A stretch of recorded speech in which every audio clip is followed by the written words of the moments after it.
이번 설 자식이 안 온다는 말을 듣고 부엌불을 끄지 못한 채 한참 서 계셨던 분 계십니까? 그때 이런 전화가 옵니다. 엄마, 미안한데 이번엔 못 갈 것 같아. 애가 갑자기 아파서요. 회사에서 급한 일이 생겼어요. 차가 너무 막힐 것 같아서. 핑계라는 거 압니다. 진짜 이유는 따로 있다는 것도 그냥 오기 싫은 겁니다. 우리 집이 새벽부터 일어나 음식 만들고 집 구석구석 닦아놓고 손주들 줄 용돈까지 챙겨놨는데 정작 자식들은 안 온다고 합니다. 섭섭합니다. 화도 납니다. 하지만 뭐라 할 수도 없습니다. 뭐라 하면 내년엔 아예 안 올 것 같으니까요. 오늘 이 이야기를 끝까지 들으시면 왜 우리 자식들이 명절만 되면 피하려 하는지 그 진짜 이유를 정확히 아실 겁니다. 그리고 그걸 알고 나면 어떻게 살아야 우리도 편하고 자식들도 편한지 보이기 시작할 겁니다. 지금 구독 버튼 눌러두시면 이런 이야기 놓치지 않으실 수 있습니다. 명절이 언제부터 이렇게 불편해졌을까요? 우리가 젊을 땐 달랐습니다. 명절이면 당연히 시댁, 친정 갔습니다. 힘들어도 참았고 불편해도 웃었습니다. 그게 도리였고 그게 효도였습니다. 그런데 요즘 자식들은 다릅니다. 힘들면 안 옵니다. 불편하면 피합니다. 우리 기준으론 이해가 안 되지만 그게 그들의 방식입니다. 요즘 애들은 참을성이 없어. 우리 땐 안 그랬는데. 자기들만 생각하지 부모 마음은 몰라. 이런 말 해보셨을 겁니다. 그런데요. 참을성의 문제가 아니라 환경이 달라졌더군요. 가만히 들여다보니 그게 전부는 아니었습니다. 자식들이 명절 안 오는 건 효심이 없어서가 아닙니다. 우리를 사랑하지 않아서도 아닙니다. 우리 집이 명절이 그들에겐 마치 전쟁터가 되어버렸기 때문입니다. 지금부터 그 이유를 하나하나 짚어보겠습니다. 불편하실 수도 있습니다. 우리 잘못이라는 말처럼 들릴 수도 있습니다. 하지만 끝까지 들어보십시오. 이걸 알아야 바꿀 수 있으니까요. 첫 번째 이유. 부모의 집이 쉼터가 아니라 평가장이 되었다. 명절 아침, 전화벨이 울렸습니다. 어머니, 죄송한데 애가 갑자기 열이 나서. 김영숙 씨는 그 순간 알았습니다. 거짓말이라는 걸.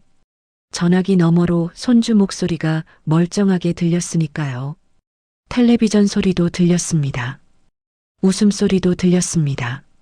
며느리는 그냥 오기 싫었던 겁니다. 전화 끊고 나서 영숙 씨는 식탁 앞에 그대로 앉아 있었습니다. 갈비 냄새가 집안에 가득했는데 이상하게 허기가 느껴지지 않았습니다. 어제까지만 해도 며느리 좋아하는 나물 다듬었습니다.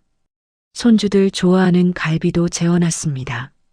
새벽부터 일어나 음식 만들 생각에 설레기까지 했습니다. 내가 뭘 잘못했나? 곰곰이 생각해 봤습니다. 그리고 떠올랐습니다. 작년 명절 때 며느리한테 했던 말들이. 영숙 씨는 눈에 보이는 것마다 자꾸 고치고 싶었습니다. 국은 왜 이렇게 싱겁게 끓였어? 간도 안 맞는 음식을 어떻게 먹어? 애들한테 핸드폰 그렇게 보여주면 안 돼. 요즘 애들 시력 다 나빠진다는데. 좋은 마음에서 한 말이었습니다. 며느리 잘 되라고, 손주들 건강하라고 한 말이었습니다. 그런데 며느리 입장에선 어땠을까요? 내가 애들도 제대로 못 키운다는 거야? 내가 밥도 제대로 못 한다는 거야? 나는 뭘 해도 안 되는 며느리구나. 그렇게 들렸을 겁니다. 영숙 씨는 그제야 깨달았습니다. 자기가 며느리를 평가하고 있었다는 걸. 조언이 아니라 판정을 내리고 있었다는 걸. 우리는 종종 착각합니다. 나이 들면 지혜가 생기고 경험이 쌓여서 조언할 자격이 생긴다고요. 하지만 자식들 입장에서 그건 조언이 아닙니다. 너는 아직도 부족하다는 평가입니다. 며느리든 사위든 그들에겐 자기 방식이 있습니다. 요즘 육아는 우리 때와 다릅니다.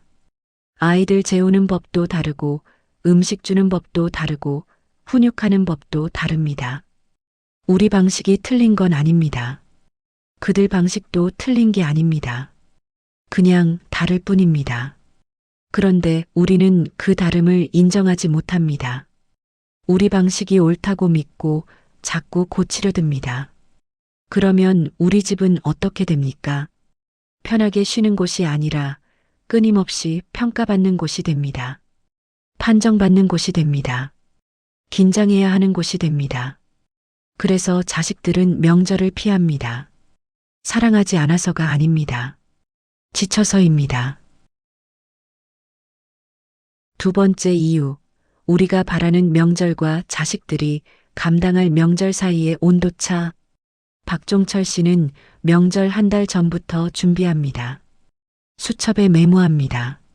아들 좋아하는 갈비찜, 며느리 좋아하는 도라지 무침, 큰 손주 좋아하는 배, 작은 손주 좋아하는 귤. 시장 3번 갔다 왔습니다. 고기 골라주는 정육점 주인한테 며칠 전에 예약했던 사람이라고 소개까지 했습니다. 명절 전날 밤엔 잠도 설쳤습니다. 내일 얼굴 볼 생각에 가슴이 뛰었습니다. 1년에 몇 번 없는 날이니까요. 새벽 5시 일어나서 음식 만들기 시작했습니다. 아내는 전 부치고 종철 씨는 고기 굽습니다. 오전 10시쯤 되니 상이 가득 찼습니다. 11시 자식들 도착했습니다. 아버지, 어머니, 안녕하세요. 응, 왔어? 어서 와. 밥 먹자. 밥상 앞에 앉았습니다. 그런데 분위기가 이상합니다. 아들은 밥 먹으면서 핸드폰 봅니다. 며느리는 애들 밥 먹이느라 정신없습니다. 큰 손주는 이거 싫어요 하면서 과자 달라고 합니다. 종철 씨는 손주한테 말합니다. 할아버지가 내 좋아하는 거 다 준비했는데 조금만 먹어봐. 손주는 고개를 돕니다. 며느리는 미안한 표정으로 요즘 입맛이 까다로워가지고 합니다. 밥 먹는 시간 30분. 설거지하고 나니 12시. 거실에서 잠깐 이야기 나누다가 1시쯤 되니까 아들이 일어섭니다. 아버지, 저희 이제 가봐야 할 것 같아요. 차 막히기 전에. 종철 씨는 속으로 생각합니다. 벌써? 이제 겨우 1시간 있었는데? 하지만 말은 못합니다. 그래, 조심해서 가. 하면서 배웅합니다. 문 닫히고 집이 갑자기 조용해졌습니다. 아까까지 시끄럽던 거실이 낯설게 느껴졌습니다. 종철 씨는 상 위에 남은 음식들을 봅니다. 갈비찜 거의 그대로, 나물들도 반 이상 남았습니다. 종철 씨는 괜히 수저를 다시 가지런히 놓았습니다. 이렇게 준비했는데 고작 1시간? 허탈합니다. 우리와 자식들 사이엔 온도 차이가 있습니다. 우리에겐 1년 중 가장 중요한 날이지만 자식들에겐 의무적으로 다녀와야 하는 날입니다. 우리는 한 달 전부터 준비하지만 자식들은 명절이네 하면서 전날 밤에 생각합니다. 우리는 온 가족이 모여 오순도순 이야기 나누길 바라지만 자식들은 빨리 끝내고 집에 가서 쉬어야지 생각합니다. 우리는 감동을 기대하지만 자식들은 부담을 느낍니다. 기대가 클수록 섭섭함도 커집니다. 이 온도 차이를 좁히지 못하면 명절은 매번 실망으로 끝납니다. 그래서 자식들은 명절을 피합니다. 냉정해서가 아닙니다. 버겁기 때문입니다. 세 번째 이유, 명절 노동의 불공평함. 며느리들끼리 모이면 하는 이야기가 있습니다. 명절만 되면 허리 아파 죽겠어. 나도. 명절 끝나고 나면 일주일은 꼼짝 못해. 우리 남편은 명절 때 뭐 하는지 알아? 소파에 앉아서 TV만 봐. 정미숙 씨는 우연히 이 이야기를 들었습니다. 며느리 친구가 집에 놀러 왔다가 나눈 대화였는데 부엌에서 설거지하던 미숙 씨 귀에 들어왔습니다. 처음엔 기분이 나빴습니다. 우리 집 며느리도 저렇게 생각하나? 하지만 가만히 생각해 보니 며느리 말이 맞았습니다. 명절 전날 며느리가 장 봅니다. 혼자서 마트 가서 카트에 가득 담아옵니다. 명절 당일 새벽 며느리가 일어나 음식 준비합니다. 시어머니인 미숙 씨도 돕지만 사실 며느리가 주로 합니다. 젊으니까 더 빠르니까. 손님들 오면 며느리가 상 차립니다. 밥 먹는 동안에도 며느리는 부엌과 거실을 왔다 갔다 합니다. 누가 반찬 달라고 하면 가져다 주고 아이들 밥 먹이고 음식 더 데웁니다. 밥 끝나면 며느리가 설거지합니다. 시어머니가 내가 할게 해도 며느리가 괜찮아요. 제가 할게요 합니다. 사실은 괜찮지 않지만 시어머니 체면 때문에 그렇게 말합니다. 그 사이 아들은 뭐 합니까? 아버지 옆에 앉아서 TV 봅니다. 명절 특집 예능 보면서 웃습니다. 부엌에 들어올 생각도 안 합니다. 아빠 세대처럼은 못 살겠다고 하면서 정작 명절엔 아버지처럼 행동합니다. 미숙 씨는 생각했습니다. 내가 무심했던 건 아닐까? 며느리한테만 일 시키고 아들은 그냥 놔뒀습니다. 그땐 그게 당연한 줄 알았습니다. 그래서 말렸습니다. 그게 며느리를 힘들게 만들었습니다. 올해 명절, 며느리가 조용히 물었습니다. 어머니, 저희 집에서 명절 보내면 안 될까요? 미숙 씨는 처음엔 섭섭했습니다. 하지만 며느리 얼굴을 보니 지쳐 보였습니다. 허리도 아프다고 했습니다. 직장 다니면서 아이들 키우고 명절까지 이렇게 보내니 한계가 온 겁니다. 미숙 씨는 고개를 끄덕였습니다. 그래, 올해는 내 집에서 해. 우리가 갈게. 며느리 얼굴이 환해졌습니다. 그래서 자식들은 명절을 피합니다. 이기적이어서가 아닙니다. 공평하지 않다고 느끼기 때문입니다. 네 번째 이유. 비교와 간섭 사이에서 상처받는 자식들. 우리 큰아들은 대기업 다녀. 연봉이 얼만지 알아? 우리 며느리는 의사야. 집도 강남에 샀어. 손주가 영재학원 다닌대. 영어도 벌써 술술한다니까. 명절만 되면 친척들이 모입니다. 그러면 자연스럽게 자식 자랑이 시작됩니다. 이순자 씨는 그 자리에서 입을 다뭅니다. 우리 아들은 그냥 평범한 회사원입니다. 대기업도 아니고 연봉도 그저 그렇습니다. 며느리는 주부고 손주는 평범한 초등학생입니다. 비교할 게 없습니다. 집에 돌아오는 길 순자 씨는 아들한테 말합니다. 너도 좀 열심히 하지. 형은 벌써 집도 사고 차도 바꿨는데. 아들이 대답합니다. 저는 저대로 열심히 살고 있어요. 그래도 그렇지. 명절 때 가면 말이라도 해야 하는데 뭐라고 말을 해. 아들이 화를 냅니다. 그럼 저 때문에 엄마가 창피하세요? 순자 씨는 할 말이 없었습니다. 창피한 게 아니었습니다. 그냥 아들이 더 잘 됐으면 좋겠다는 마음이었습니다. 하지만 아들 입장에선 어땠을까요? 우리 엄마는 나를 있는 그대로 인정하지 않는구나. 나는 항상 부족한 아들이구나. 형하고 비교당하는 게 지겹다. 그렇게 느꼈을 겁니다. 우리는 종종 자식을 다른 사람과 비교합니다. 좋은 의미에서 자극을 주려는 거지만 자식들은 상처받습니다. 명절은 친척들 만나는 날이기도 합니다. 그 자리에서 우리 자식이 비교당하고 우리가 창피할까봐 미리 잔소리하게 됩니다. 하지만 그 잔소리가 자식과의 거리를 만듭니다. 아들은 그 뒤로 명절 오는 걸 꺼려하기 시작했습니다. 엄마 만나면 또 잔소리 들을 텐데 하는 생각에 자식은 우리의 노후 대책이 아닙니다. 자식은 우리 소유물이 아닙니다. 자랑거리도 아닙니다. 그저 우리가 낳고 키운 이제는 독립적인 인격체입니다. 그들에겐 그들의 인생이 있고 그들의 속도가 있습니다. 그래서 자식들은 명절을 피합니다. 마음이 없는 게 아닙니다. 인정받지 못한다고 느끼기 때문입니다. 5번째 이유.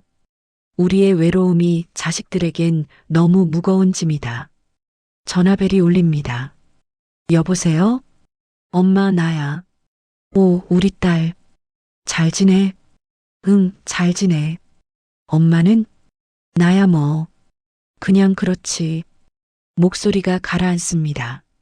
엄마 혼자 계시니까 심심하시죠? 명절 때 꼭 와야 해. 알았지? 응, 와야지. 전화 끊고 나서 최인숙 씨는 텔레비전 소리를 괜히 크게 틀었습니다.